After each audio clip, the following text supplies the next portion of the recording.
நீங்க வாழை பிடிக்கிறாரா? நீங்க மூஞ்ச பார்க்கறது நீங்க வாழை பிடிக்கிறதும் செய்யறதும்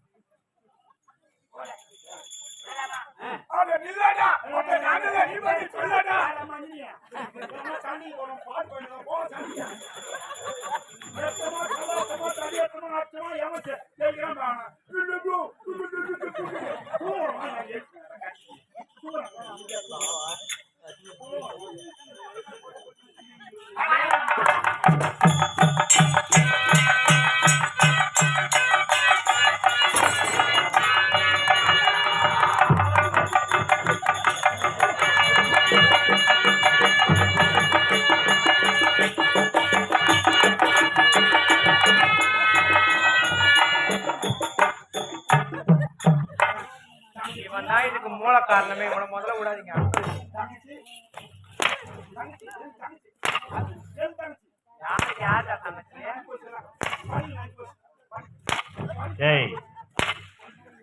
உனக்கு தங்கச்சி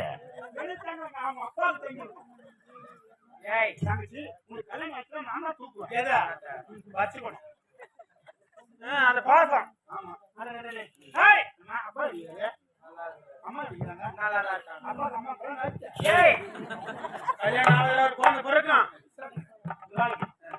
அதிபரன் தம்பி தேவரன் மாட்டு வென்று விட்டான்.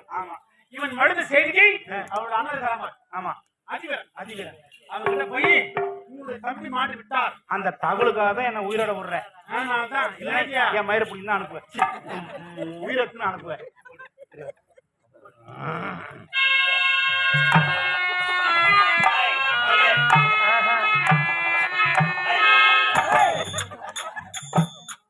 ஆமா என்னங்க, மிக்க நன்றிங்க. பார்ப்பதற்கு அழகாக இருக்கிறாய். யாரும் இல்லாத இந்த காலகத்திலே முகம் சோர்வாக இருக்கிறது. இருந்தாலும் இப்படி வருகிறாய். நீ யார், எந்த நாட்டை சேர்ந்தவள்? இப்படி வர என்ன காரணம்? நான் யார் தெரியுமா? எந்த நாட்டை சேர்ந்தவள் தெரியுமா? அயோத்தியாபுரி நாட்டை ஆளக்கூடிய. என்ன நாடு? அயோத்தியாபுரி நாடு. அதை ஆண்டு வரக்கூடிய யுவனேச மன்னன். மன்னனுக்கு உனக்கு என்ன உறவு? அவருடைய ஒரே மகள் என்னுடைய பேர் தான் மலர்விழி. அடி பாவி, உன்னையா நான் காப்பாற்றினேன்? அடி சண்டாளி, அடி சதிகாரி, அடி மோசக்காரி, அடி வேஷக்காரி. ஐயோ ஆமாண்டி. ஏன் அப்படிலாம் சொல்றீங்க? ஒரு பெண்ணாக பிறந்தால் அடக்கத்தோடு இருக்க வேண்டும். அடக்கத்தை மீறி தொழிலோடு ஒன்று சேர்ந்து கொண்டு நந்தவன சோலையில ஆடிக்கொண்டு பாடிக்கொண்டு வரும் பொழுது ஒரு கண்கள் தெரியாத ஒரு குருடனை பார்த்தீர்களா? ஆமா. அவர் என்ன செஞ்சீங்க? அவனை என்னென்னமோ செஞ்சோமே நாங்க.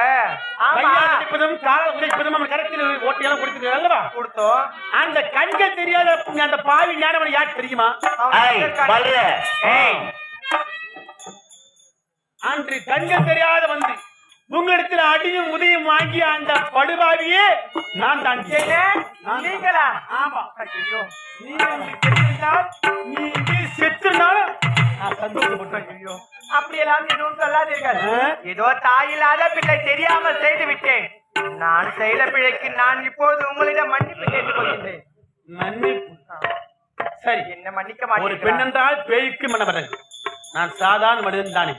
இருந்தால் எப்போது மன்னர் மகள் நீ மறந்து தவறை உணர்ந்து என் கால் விடுகிறேன் என்று உங்களுக்கு சொல்லிட்டாயோ, உன்னை நான் மன்னிக்கிறேன். உன் வேலையை நீ பாரு. என்னங்க நில்லுங்க, சற்று பொறுங்கள். என்னங்க, இன்னைக்கு என்னுடைய